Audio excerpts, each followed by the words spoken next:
बरती लोग छठ पूजा करती है तो लौका क्यों खाती है?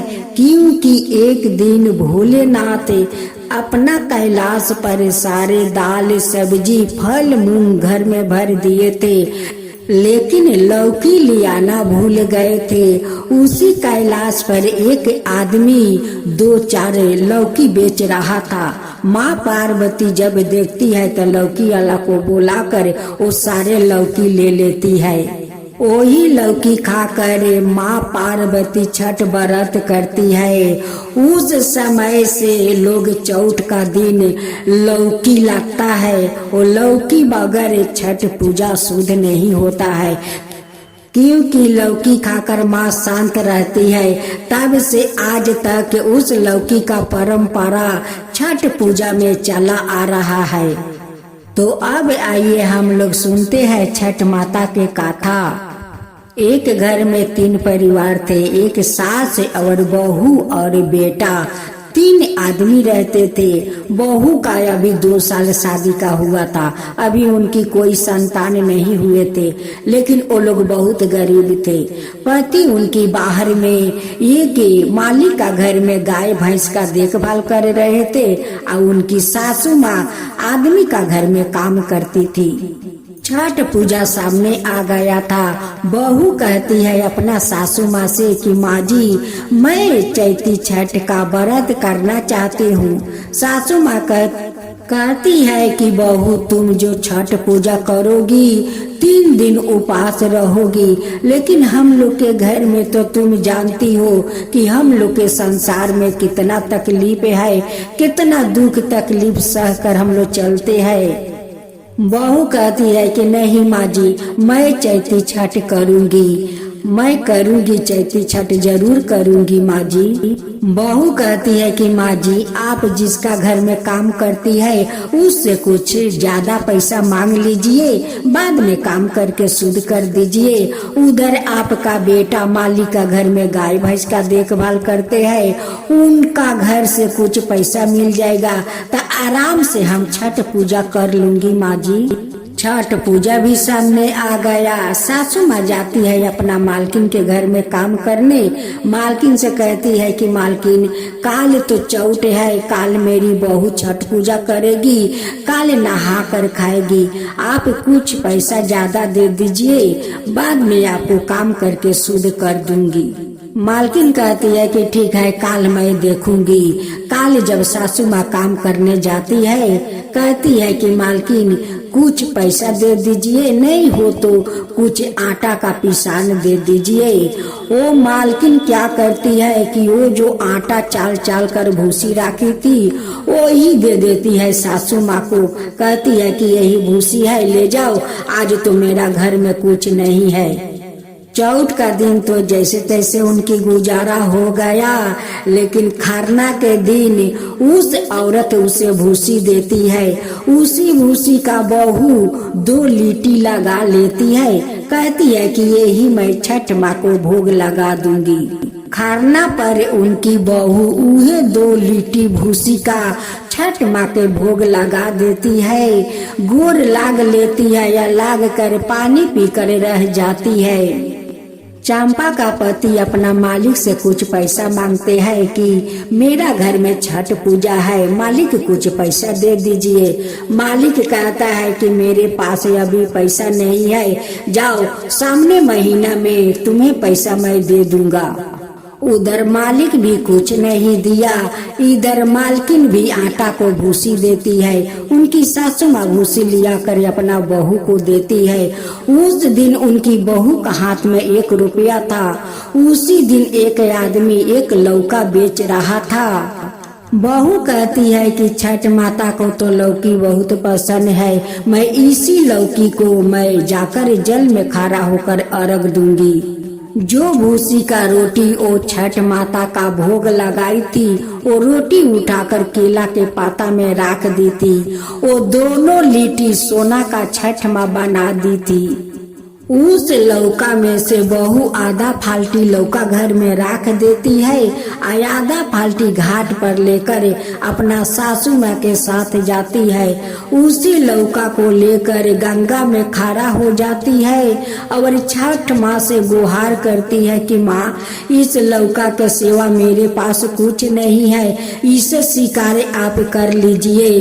अब तो माँ छठ उनकी श्रद्धा भक्ति देखकर प्रसन्न हो जाती है। उस लौका का फाल्टी से जल का धारा गिरने लगता है। साक्षात छठ माता उन पर प्रसन्न हो गई कि आज उस औरत लौका लेकर पानी में खड़ा है। जब चंपा अपनी आंख खोलती है तो देखती है कि उस लौका के फाल्टी से साक्षात जल पर रहा है। ये तो सूर्य भगवान अपना अर्घ ले रहे हैं। छठ माता बहुत प्रसन्न है, उसलिए तो इस लौका से जल गिर रहा है। सासू माँ देख कर बहुत आश्चर्य हो गई कि इस लौका के फाल्टी से जल गिर रहा है। साक्षात सूर्य भगवान अर्घ ले रहे हैं। जिस औरत आटा का भूसी दी थी उनका छठ माँ सारा धन नष्ट कर दी थी। जो आदमी उनकी पति को पैसा नहीं दिया था उनकी गाय भैंस को मृत्यु हो गया। जब बहू सुबह अर्घ देकर आती है और उसी रोटी को लेकर कहती है कि मैं गौ माता को खिला देती हूँ। अब तो जाकर जैसे देखती है केरा का पाता खोलकर उसमें दोनों जो औरत भूसी दी थी उनकी घर में तो कोई कमी नहीं था, फिर भी भूसी दिया। उनकी घर में छठ माँ तो सारा धन नष्ट कर दिया। जिसका घर में उनकी पति काम करते थे पैसा मांगा, उन्हें भी कुछ के कमी नहीं था, वो भी पैसा नहीं दिया। उनका सारा गाय भैंस मर गया। अभी तक तो चंपा पारण नहीं की थी। वैसे ही वो मालकिन आती है, कहती है कि मुझे माफ कर दो चंपा, तुम्हारा सास के मैं भूसी दिया था उसी के कारण मेरा घर में आज सारा धन नष्ट हो गया है। उधर वो मालिक आता है, कहता है कि तुम्हारा पति पैसा मांगा था, मैं पैसा नहीं दिया, मेरा गाय भैंस सब मर गया, सब मर गया, मैं तो लूट गया। दोनों चंपा का सास से माफी मांगते हैं कि बहन मुझसे बहुत बड़ा भूल हो गया, मुझे माफ कर दो। तुम तो आज छठ माता का व्रत की हो, मुझे क्षमा कर दो। अपना छठ माँ से बोलो कि हम लोग के क्षमा कर दे, ऐसा भूल कभी नहीं करूँगा, कभी नहीं करूँगी। चंपा तो बहुत दयालु थी, वो सभी को दुख देख कर उनकी ममता भर आता है। कहती है कि ठीक है, जो आधे लौका से वो अर्घ दी थी वही अर्घ दोनों को काट काट कर दे देती है। कहती है कि ले जाओ, इस लौका को बनाकर खा लेना, ये लौका ले जाओ, अपना गाय को रस करके गाय भैंस के ऊपर छींट देना, तुम्हारा सब ठीक हो जाएगा। अब तो वो आदमी ले जाता है, उस लौका का रस करके अपना सभी गाय या भैंस के ऊपर छींट देता है। गाय भैंस सब जीवित हो जाता है। उस औरत ने उसी लौका का रस करके अपना सारा घर में छींट देती है और उसे बनाकर खुद खा लेती है। छठ माँ का कृपा से उनकी सारा धन लौट आता है। कहती है कि हे छठी माता, आप तो धन हो, मेरा तो आपका इस लौका का रस से सारा धन लौटा दिया। आपका ये लौका महान है माँ, महान है। वो आदमी कहता है कि हे छठ माता, आप धन है, आपका रस से मेरा गाय भैंस जिंदा हो गया, वो जीवित हो गया। माता आप तो धन है माँ, आप धन है। उस औरत और गाय भैंस वाला आदमी दोनों छठ माँ को मानती करता है कि हे छठ माँ, आगे साल से आपका हम लोग धाम-धूम से छठ पूजा करेंगे, श्रद्धा पूर्वक पूजा करेंगे। अगले साल से वो दोनों चैत का छठ व्रत करने लगा। हे छठ माता, जैसे आप उस लक्ष्मीनिया का भूसी का रोट का आप सोना बना दिया, उन्हें भाग लौटा दिया, जैसे आप उस औरत का धन संपत्ति लौटा दिया, उस आदमी का गाय भैंस को जीवित कर दिया, वैसा ही सबका ऊपर कृपा कीजिए। हे छठ माता, सबका ऊपर कृपा कीजिए। छठ माता की जय हो, छठ माता की जय हो, सूर्य भगवान की जय हो, सूर्य भगवान की जय हो। छठ माता का गाथा सुनने से मन का बहुत शांति मिलता है। जिस परिवार में किसी को अगर दुख तकलीफ हो जाता है तो छठ माता का उस समय उन्हीं पर ध्यान जाता है।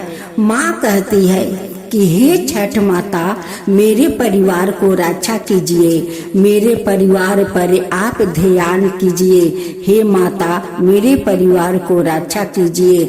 जब माँ पर दुख तकलीफ आते हैं तो वो माँ अपना परिवार के लिए छठ माँ को याद करती है।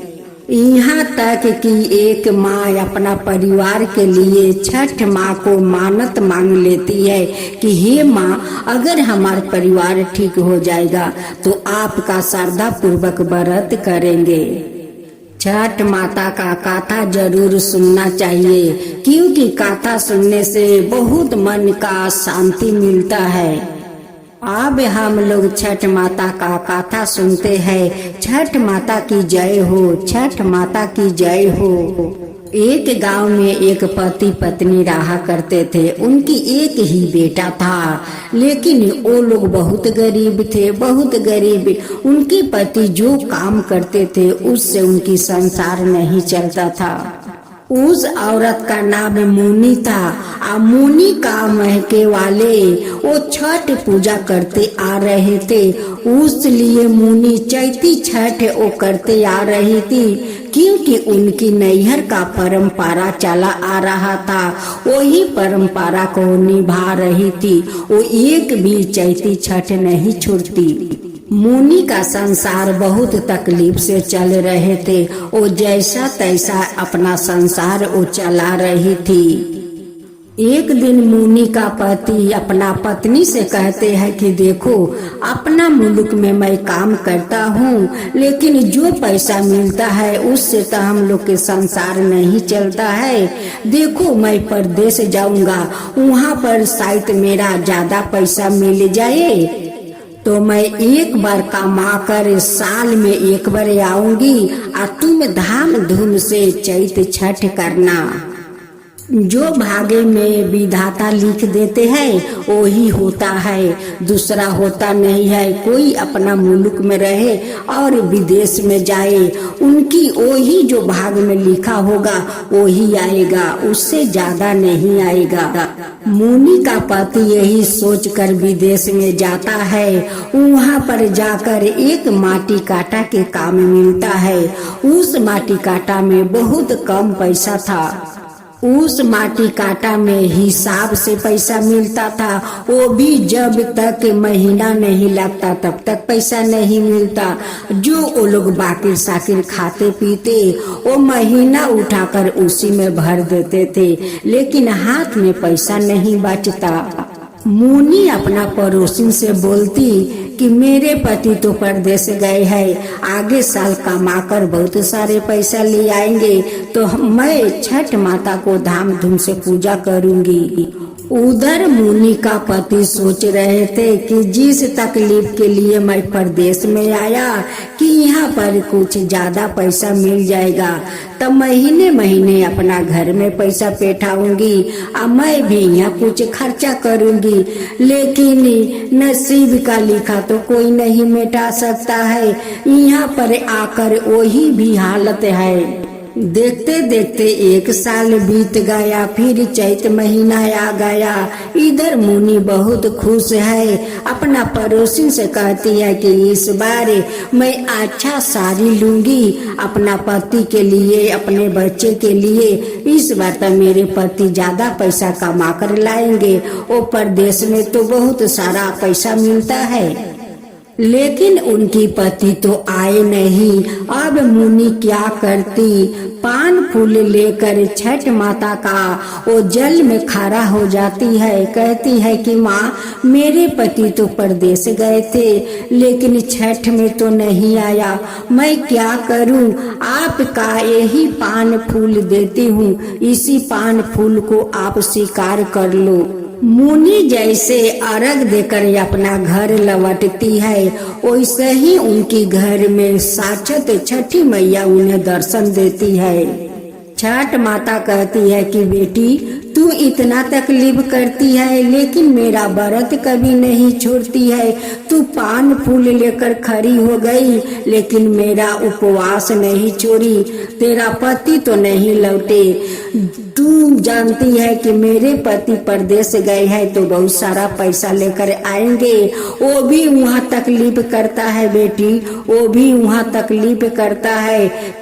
जो पैसा यहाँ पर कमाता था, वही पैसा वहाँ पर उन्हें मिलता है बेटी। जो नसीब में लिखा होता है, और जितना दिन लिखा होता है उतना दिन होकर ही रहता है बेटी। मुनि छठ माता का पैर पकड़ लेती है और रोने लगती है कि माता, मैं क्या करूं? आप बताइए, मेरा पति तो परदेश से नहीं आया। माँ कहती है कि बेटी, तू चिंता मत कर, तेरा पति तो आ जाएगा, लेकिन अब तेरा कोई तकलीफ नहीं होगा। माँ छठी मुनि का श्रद्धा भक्ति देखकर उनके घर में धन के बरसात कर देती है। छठ माता मुनि को आशीर्वाद देकर जाती है। कहती है कि बेटी, ये धन अब तेरा कभी खत्म नहीं होगा और तेरा दुख तकलीफ सहना नहीं पड़ेगा। उन्हें आशीर्वाद देकर अंतर ध्यान हो जाती है। थोड़ा देरी के बाद उनकी पति घर में आते हैं।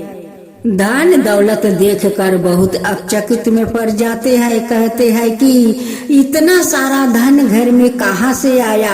मुनि कहती है कि ये तो छठ माता का कृपा है, वो खुद साक्षात मेरे घर में आई थी, इतना सारा धन के बरसात करके वो अंतर ध्यान हो गई। अब मुनि का पति अपना महल बनाते हैं, अपना व्यवसाय करते हैं। मुनि और उनकी पड़ोसिन दोनों छठ माता का धाम धूम से पूजा करने लगती है। कहती है कि हे छठ माता, जैसे आज हमारा घर में आकर आप धन का बरसात किया, हमारा जैसा बहुत सारा गरीब लोग है, उन्हीं का घर में भी जाकर ऐसे ही बरसात कर दीजिए। हे छठ माता, ऐसे ही अपना कृपा सभी के ऊपर बनाए रखे। हे माता, सभी के ऊपर बनाए रखे। छठ माता की जय हो, छठ माता की जय हो।